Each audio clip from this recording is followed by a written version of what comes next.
Hi and welcome to this little tutorial about using Visual Studio's Edit and Continue feature inside or with CryEngine. This feature allows you to make changes to your code while the game is running in Sandbox or in Launcher mode. So you can edit the code, apply the changes, and have it run without the need to close the editor down or close your program down. A bit like it works in Unreal. So to enable this, you need to go to your CMake lists.txt file, either the one in your project folder, which you can find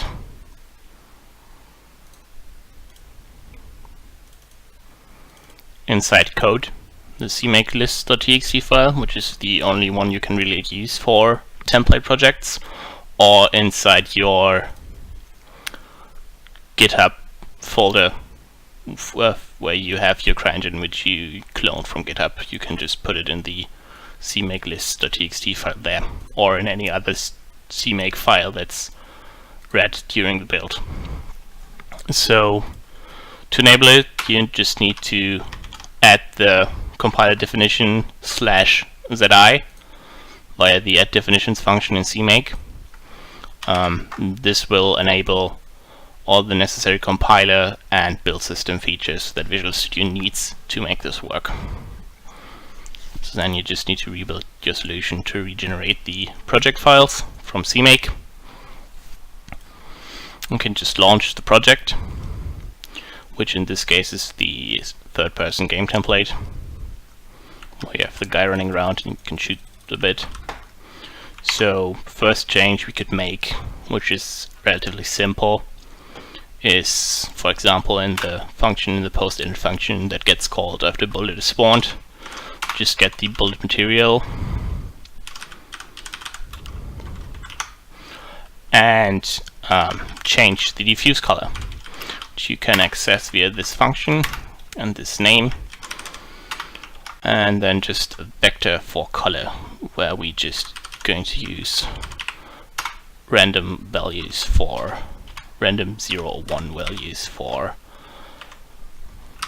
the RGB components.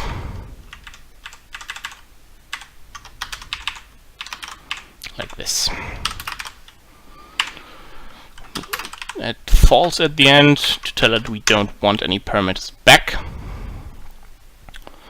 So this was a mistake, because now I can't actually do anything, and if I want to break here it won't recognize this, so I need to remove it.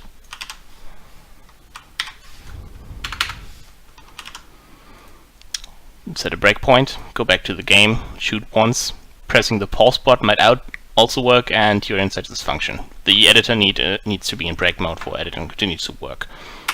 So now we can add the function back in, save, and just press F5 to run the code again. Now you can see all balls will change color.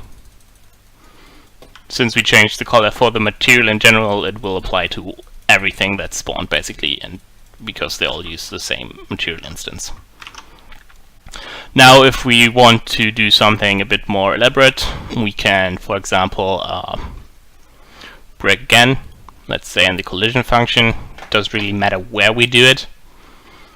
Now we can go here and let's say add a function that we call void apply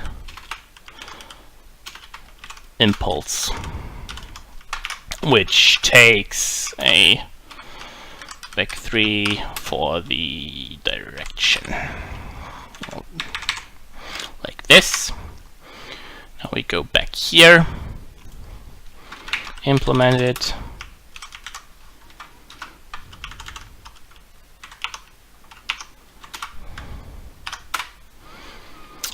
now we copy this part, well, we cut this part since it's the one that actually applies the velocity. We can go here, apply impulse, fix our spelling mistake,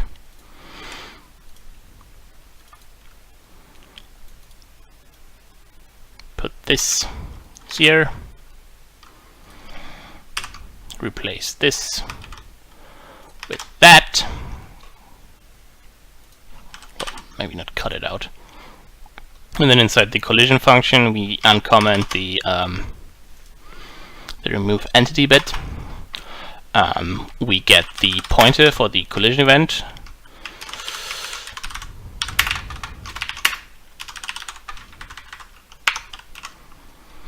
Which was, I think, event fizz collision, which is a stupid name for this. So and then we can just get it from the pointer that's saved with the event, which usually relates to something that can be used there. And then we can call our apply impulse function, and we will supply a vector by vec3, create mirrored, create reflection, which takes from the call event the vloc, which is the velocity at the collision, which we normalize to get a direction, and the collision normal, which, as you might know, will now, or should now, create a mirror direction at the collision point. So we can just remove our breakpoint here, press F5, go back to the game, and have everything stick to the walls, which should not happen. This is probably a side effect from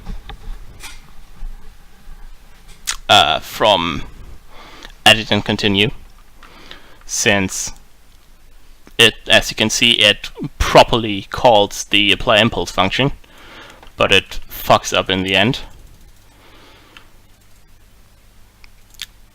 Well, that works sometimes. So if we break in here,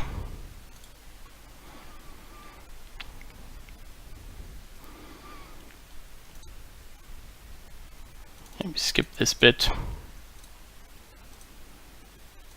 Yeah, this is a bit too far. So inside our apply impulse function, well, we now get a really broken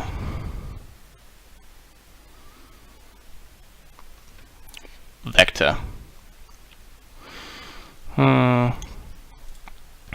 So to check if this is related to something I did, or to continue, we just stop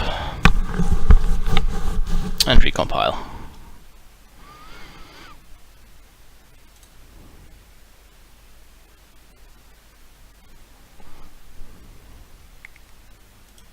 Yeah, so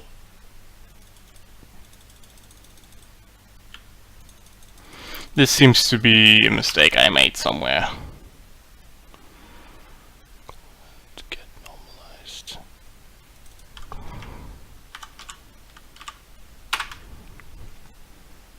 Oh wait.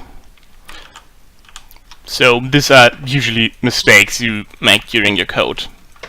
I mean, stuff like this happens, which is where this comes in handy, because you can just break and try something else, which shouldn't change anything in this case.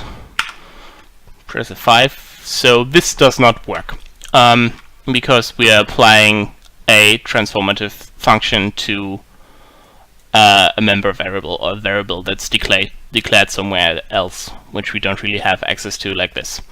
So we are going to revert this. What we're going to do is get call direction. We just take this bit, get normalized.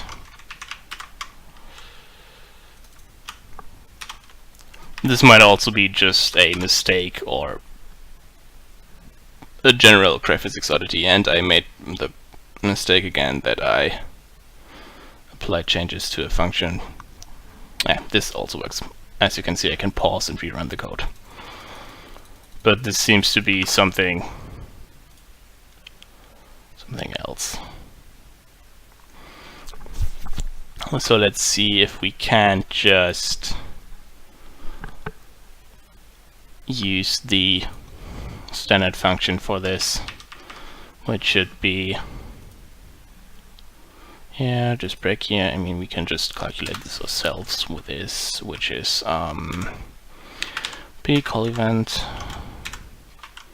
vloc 0 should be all collided ball or bullet minus 2 times p-collision event vloc 0 dot p-collision event normal times the normal. I should use the one in the collision event. So like this.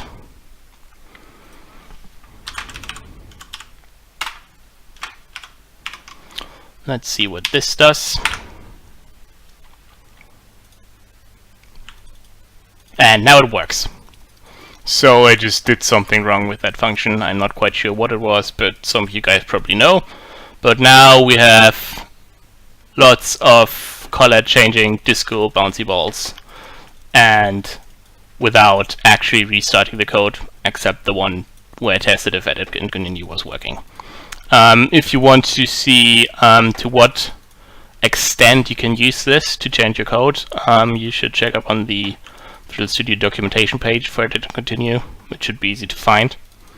There are some things in CryEngine that don't work and will result in a crash, or just don't compile, like you have seen with me changing variables of past variables or stuff that's on a pointer, like calling functions that modify them, so non-constant, constant functions. You can do new and delete inside a function, so add new strings or something like that. The text-util functions won't compile. Well, they will compile, but they will crash, and I don't know exactly why. And you cannot use cryfix string. So if I try this, for example,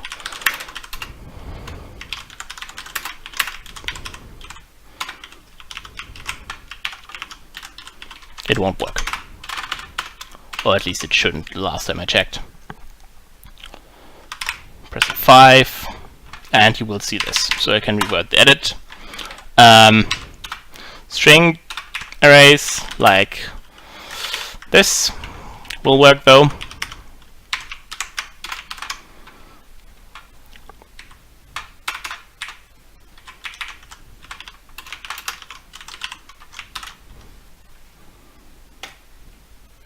Well, this doesn't work because I'm stupid. But yeah, you can use cry_printf from there and format it or do whatever you want. But just be aware what might work and what might not work. I haven't tested it too extensively, but as you can see, you can make simple changes to function, like changing the material. You can, if you have a bug somewhere, break there and change the code, add a function to a header of a class, and have this function implemented and then called on the next execution.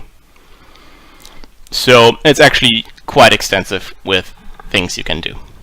So I hope you found this useful, and goodbye.